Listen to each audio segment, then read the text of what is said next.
Patrick Le Yarrick, bonjour. Vous êtes député, je le rappelle, de la gauche unitaire européenne, gauche verte nordique. Vous êtes très investi dans les questions de la Palestine et le soutien au peuple palestinien. Alors, on va dire peut-être un mot après la décision qui a été prise par le président américain Donald Trump de transférer l'ambassade des États-Unis à Jérusalem. Enfin, il a confirmé. Est-ce qu'on sait un petit peu quelle est la situation sur place? On voit tous un peu les manifestations, etc. Quelle est l'ambiance? Vous avez des informations là-dessus? Qu'est-ce qui se passe exactement? L'ambiance, c'est déjà que l'autorité palestinienne a décidé de ne pas rencontrer le vice-président nord-américain. Je pense qu'elle a raison. Secondement, la population, elle est informée, elle est désormais très informée de la situation. Elle manifeste de manière pacifique, de différentes manières, contre cette décision, qui est une décision qui est en rupture totale avec ce qu'a fait la diplomatie nord-américaine jusque-là. Oui. Alors, cette décision a soulevé un tollé quand même international. Vous l'estimez comme ça? Il y a eu quand même une réaction presque d'isolement, j'allais dire, à la fois de Trump, de la politique américaine actuelle, et puis aussi de la politique israélienne. On va reparler de la venue dans le cadre européen de Netanyahou, de Benjamin Netanyahou hier. Est-ce que vous ressentez quand même dehors une grande émotion, j'allais dire internationale, et un espèce d'isolement de Trump et de Netanyahou sur cette question? C'est-à-dire il s'agit d'une déchirure, d'une fracture importante dans le droit international qui est admis par l'immense majorité des pays à l'Assemblée générale de l'Organisation des Nations Unies et aussi par le Conseil de sécurité. Par conséquent, la décision du président nord-américain d'installer l'ambassade vaut quasi acceptation du fait que Jérusalem serait la capitale d'Israël seul. Et ceci n'est pas du tout conforme à ce qui a été décidé, parce que ce qui a été décidé, c'est que Jérusalem-Ouest pourrait être la capitale de l'État d'Israël et Jérusalem-Est est la capitale de l'État de Palestine. Benjamin Netanyahou, le disait, donc, était hier à Bruxelles. Il a rencontré la chef de la diplomatie européenne. On va parler du rôle de l'Europe un petit peu dans tout ça, Federica Mogherini. Alors, celle-ci a rappelé officiellement l'attachement de l'Union européenne aux résolutions internationales dont vous parliez, notamment sur Jérusalem comme double capitale. Elle a dit que cette position de l'Europe était inamovible.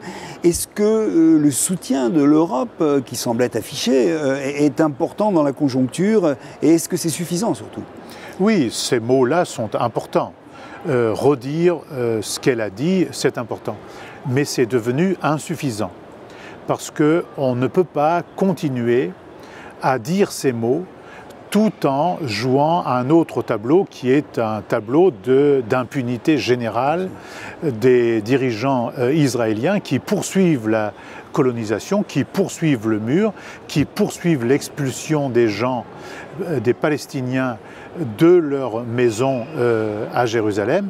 Et donc il faut maintenant des décisions diplomatiques, certes, politiques tant qu'on le peut, mais il faut des décisions en utilisant les outils dont nous disposons, notamment l'article 2 de l'accord d'association entre l'Union européenne et Israël, qui dit que dès lors que l'une des deux parties ne respecte plus les libertés et le droit, l'accord tombe de lui-même. Donc il faut rompre aujourd'hui les accords de coopération et de partenariat que nous avons avec l'État d'Israël, tant qu'on ne revienne pas à une politique un peu plus conforme au droit international. Netanyahou n'a pas eu l'air tellement convaincu. Comment vous jugez un peu? Ce n'est pas une question d'être convaincu ou pas convaincu. Ce qui va être décisif, c'est le mouvement des peuples auprès de leurs autorités nationales, auprès de leur gouvernement et auprès des instances internationales.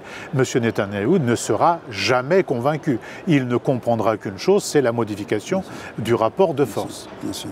Alors vous avez adressé, vous, je veux dire, député européen, vous êtes 67, je crois, avoir adressé, avant la visite de Netanyahou auprès des institutions européennes et la rencontre avec Mogherini, vous avez adressé une lettre en rappelant un certain nombre de principes, tous les principes en réalité, vous avez relisté l'ensemble des bases sur lesquelles vous vouliez voir ces rapports s'instaurer. Qu'est-ce qui est important dans cette démarche selon vous? Qu'est-ce qui est le plus important à l'heure actuelle de rappeler à l'Europe? Nous avons fait deux choses.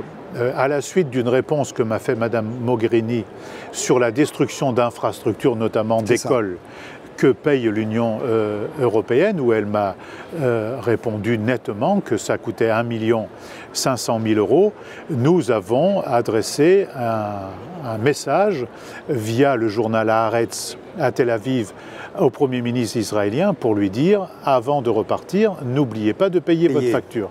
Et la seconde chose que nous avons fait en direction de la haute représentante, de la Commission et du Conseil européen, c'est de dire, voilà les résolutions que nous avons votées ces dernières années.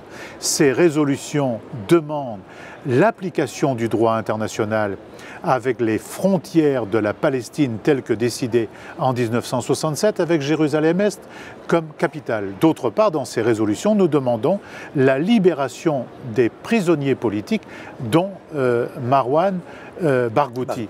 Donc, nous avons voulu rappeler ça pour que les populations dans l'Union européenne puissent se saisir de ces textes-là pour dire que les représentants des peuples dans le Parlement européen votent des textes, il faut les appliquer. Et est-ce que vous savez l'écho que ce genre de démarche peut avoir en Israël même? Est-ce que l'opposition israélienne, la gauche israélienne est sensible? Quel est l'état de l'opinion par rapport à cette question-là? Les démocrates, les humanistes, les gens qui sont respectueux du droit international en Israël, ils sont sensibles. D'ailleurs, ils se mobilisent en ce moment contre le Premier ministre israélien, y compris sur le fait qu'il faut rendre sa terre aux Palestiniens. Et le fait que ce soit le journal Haaretz qui l'ait relayé est une bonne initiative. Nous en prendrons d'autres en direction des populations d'Israël pour dire que nous sommes avec eux, parce qu'eux aussi ont à souffrir de ça, parce qu'il n'y aura pas de sécurité à Israël, il n'y aura pas un havre de paix tant qu'on mènera cette politique-là, et d'autre part, ça leur coûte extrêmement cher, parce que tout l'argent qu'on met dans la sécurité et dans les guerres et dans les armes, c'est autant d'argent en moins pour les écoles en Israël ou pour les biens communs en Israël. Et en même temps, aux populations et aux jeunesses du monde arabe, nous voulons leur dire, nous refusons cette humiliation, nous sommes à vos côtés pour que le droit international, c'est-à-dire l'existence d'un État pour Israël et d'un État pour la Palestine, ceci devienne enfin une réalité. Alors dans cette conjoncture tout de même un peu particulière, on le disait tout à l'heure, avec un Trump qui a des positions tout de même non classiques par rapport à la politique étrangère américaine telle qu'elle est suivie depuis un certain nombre d'années, est-ce qu'il y a une place, vous pensez à l'heure actuelle, pour l'Europe de jouer un rôle, de peser d'une manière ou d'une autre par rapport à ces objectifs-là? Est-ce qu'il y a une fenêtre de tir, entre guillemets? L'Union européenne, mais aussi la Russie, la Chine, les pays arabes, d'autres doivent agir. Parce que ce dont nous parlons là, c'est un problème bien plus vaste. Il y a en effet un échange entre Israël, les États-Unis et l'Arabie saoudite désormais, l'Arabie saoudite dont je rappelle que c'est de son sein qu'est né M. Ben Laden, dont je rappelle que c'est de son sein qu'a décollé les 15 pirates qui ont détruit le World Trade Center. Les États-Unis font alliance avec ces gens-là qui ont financé le pire de ce que nous connaissons. Et ce qui est en jeu, c'est l'Iran, c'est la tentative de recondamner à nouveau l'Iran, de le placer au banc des nations. Et il y a là, dans ce cadre-là, un plan secret qui est négocié par le gendre du président nord-américain lui-même et un conseiller spécial pour le Moyen-Orient qui ont des maisons dans les colonies. Et ce plan secret a été présenté à des membres de l'autorité palestinienne en dehors de la Palestine au mois de novembre et qui vise à faire accepter aujourd'hui une Palestine qui ne serait qu'une nation composée de cantons, composée de petits fragments qui n'auraient aucun lien entre eux et où l'autorité palestinienne ou un gouvernement palestinien n'aurait qu'un pouvoir souverain très limité sur son territoire. C'est ça le plan secret qui est en jeu, parce qu'en même temps qu'il a dit cette affaire de transfert de l'ambassade à Jérusalem, il a également continué à dire qu'il était pour un plan de paix. Mais il faut exactement savoir de quoi on parle quand on parle de plan de paix et même de quoi on parle quand on parle d'un État palestinien. Si c'est un État qui est composé de quelques cantons qui n'ont pas de continuité territoriale entre eux, on n'est pas en train de parler d'un véritable État, on est en train de parler d'autre chose. Et donc, il ne faut pas se faire avoir avec ça.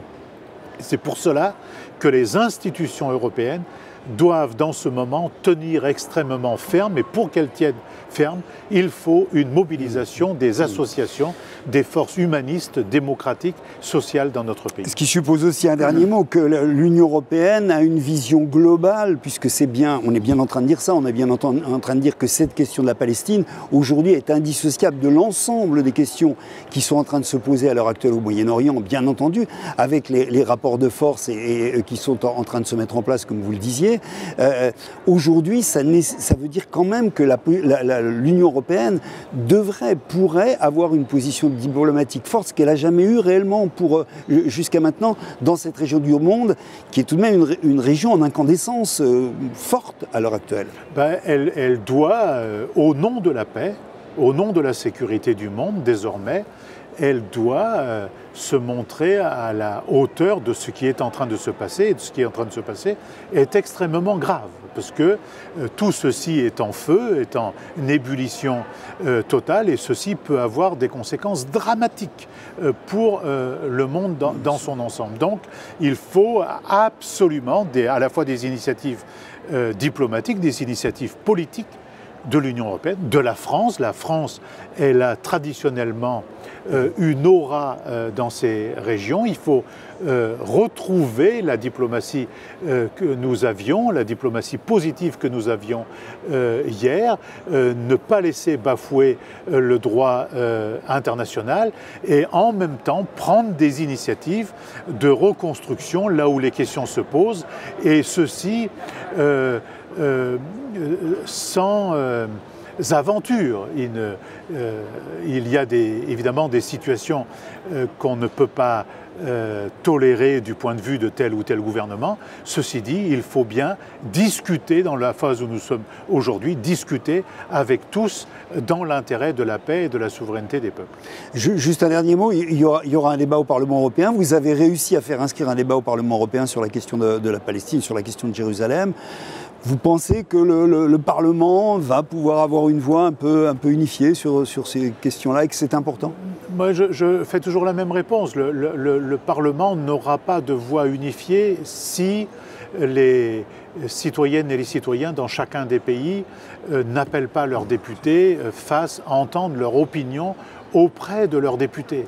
Parce qu'au Parlement européen, malheureusement, il y a depuis quelque temps un rapport de force dégradé sur ce sujet-là, et on laisse un peu dire exactement n'importe quoi dans la bouche de responsables politiques. Et donc, c'est cette clarification absolument qu'il faut faire sur une base extrêmement simple, sans acrimonie, sans violence. C'est le droit international et tout le droit international. Merci Patrick Le Yarrick.